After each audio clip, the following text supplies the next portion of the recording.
Hoje nós vamos falar sobre mulheres fotógrafas.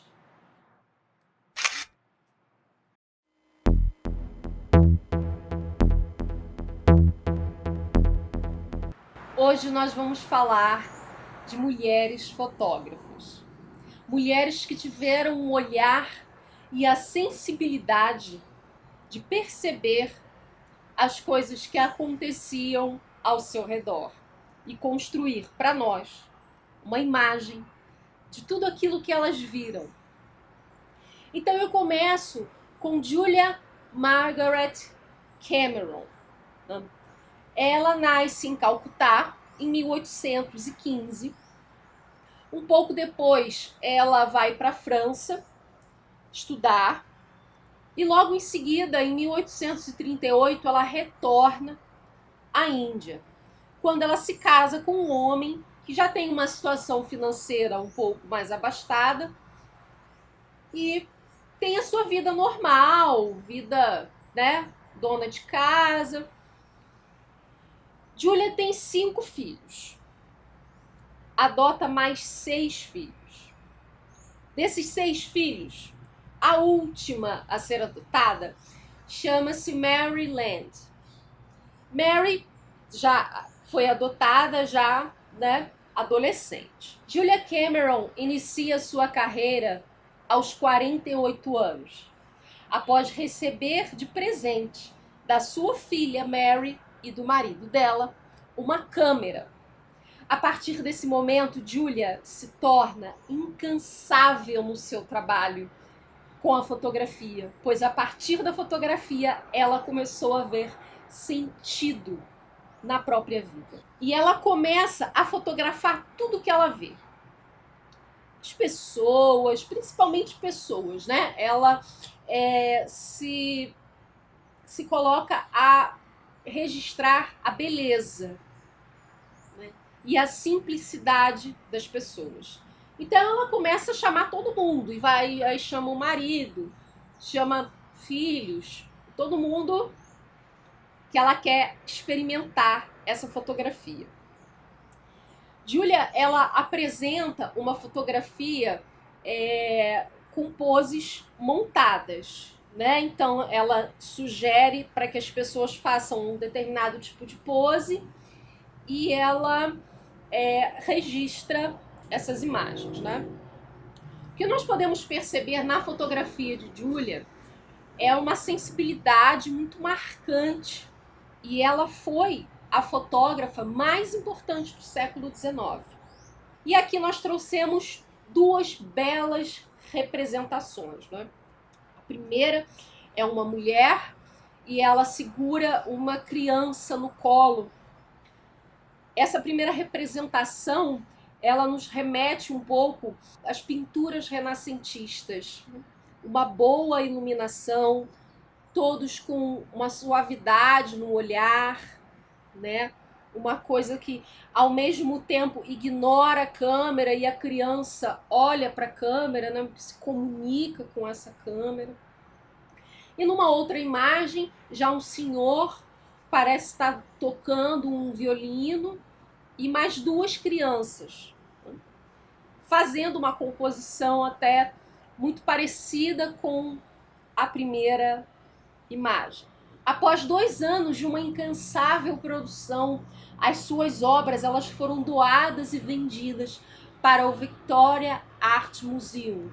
E ela seguiu incansavelmente o seu trabalho de fotógrafa. A segunda fotógrafa que traremos para esse vídeo é ninguém mais, ninguém menos do que Dorothy Lange.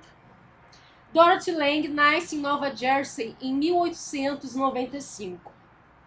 Durante a sua adolescência, ela vai estudar na Wadley School for Girls, em Nova York. E nessa escola, ela se torna inflexível quanto à sua profissão. Serei fotógrafa.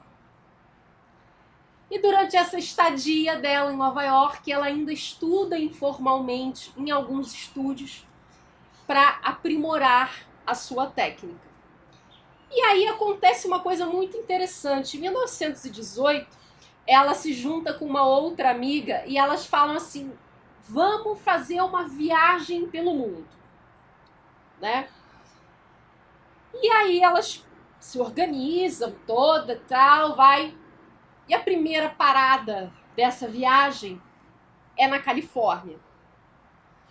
E quando ela chega na Califórnia, ela é roubada. Tudo. Foi roubada, perdeu tudo. E ali na Califórnia, ela retoma, né, a vida e acaba se estabelecendo por lá. Depois de um tempo, a amiga dela retorna para Nova Jersey, mas Dorothy se estabelece na Califórnia, trabalhando em alguns estúdios, né, assim, coisas bem, como vou dizer, trabalhos informais, né, em alguns estúdios para conseguir se reerguer. A sua sorte, talvez, né, essas coisas que o destino apronta. Em 1933, nós temos a Grande Depressão americana. 14 milhões de pessoas em todo o país ficam desempregadas, sem moradia, sem ter o que comer. E ela, muito sensibilizada, né, com essa situação, começa a ver várias pessoas vindo para a Califórnia, né? O registro, inclusive, são 300 mil pessoas que migraram para a Califórnia procurando emprego, procurando uma vida melhor.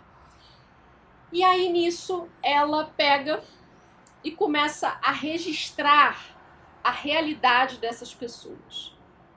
Nessas fotos, a gente percebe um caráter mais documental. Ela mesma se coloca nesse lugar, que ela deixou de ser fotojornalista, deixou de ser fotorrealista e passou a trabalhar com foto documental.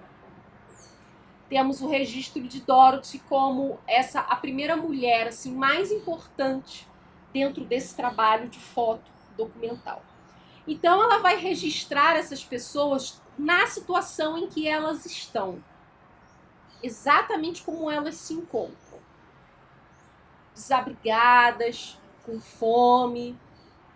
As suas fotografias, elas têm uma característica de um contraste muito forte entre luz e sombra, que muitas das vezes as pessoas fotografadas, elas estão na sombra.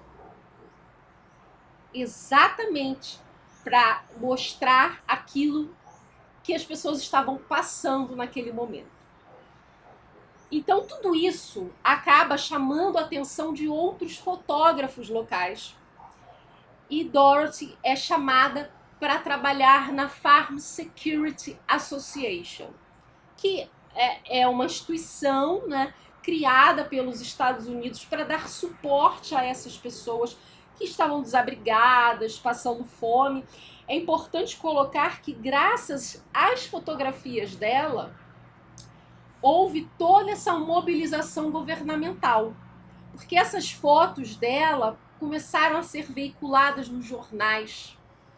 E aí o público começou a reivindicar esse papel do governo. Esse momento para Dorothy foi fundamental para que ela escolhesse a fotografia documental como carreira. Bom, em 1945, ela ganha uma bolsa de estudos de uma faculdade da Califórnia para aprimorar, né, a sua fotografia. Mas ela recusa. Ela recusa porque, novamente, sensibilizada pelo que acontece no mundo, ela sai da Califórnia, vai para Pearl Harbor para fotografar e registrar os nipo-americanos que estavam sendo levados para acampamentos. Vejam, é o momento da Segunda Guerra Mundial, não é? E todos aqueles que eram descendentes de japoneses, né, direta ou indiretamente, eles estavam sendo direcionados para acampamentos de guerra. Tem uma fotografia muito sensível, assim, um olhar dela muito, né, forte, quando ela registra crianças nipo-americanas numa fileira declarando lealdade à bandeira americana. E essas crianças não sabiam que elas estavam sendo direcionadas para esses acampamentos de guerra. Ao final desse trabalho que ela realizou em Pearl Harbor, ao retornar à Califórnia, Dorothy é convidada a lecionar na San Francisco School of Arts, fotografia. E assim ela segue até o final da sua vida. É importante a gente ressaltar o trabalho de Dorothy porque ela traz esse olhar feminino, delicado, sensível para a fotografia documental e é a mulher mais importante do início do século XX a registrar todos esses acontecimentos significativos na história mundial. Então, nós acabamos de ver duas mulheres fantásticas que foram extremamente representativas para o início do século XX. Duas mulheres com uma sensibilidade de olhar, de visão, com essa maestria dentro da fotografia. Você gostou? Você tem também esse olhar, essa sensibilidade para o mundo? Então compartilha isso com o mundo. Se inscreve no nosso canal.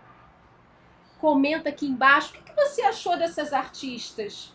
Você achou legal conhecer essa mulher que começou aos 48 anos a fotografar, né? E essa outra que se arriscou no meio de tantas turbulências a registrar o que as pessoas estavam passando? Comenta aqui, vou adorar ver o seu comentário. Eu vou deixar aqui o meu abraço e aguardo vocês no próximo vídeo.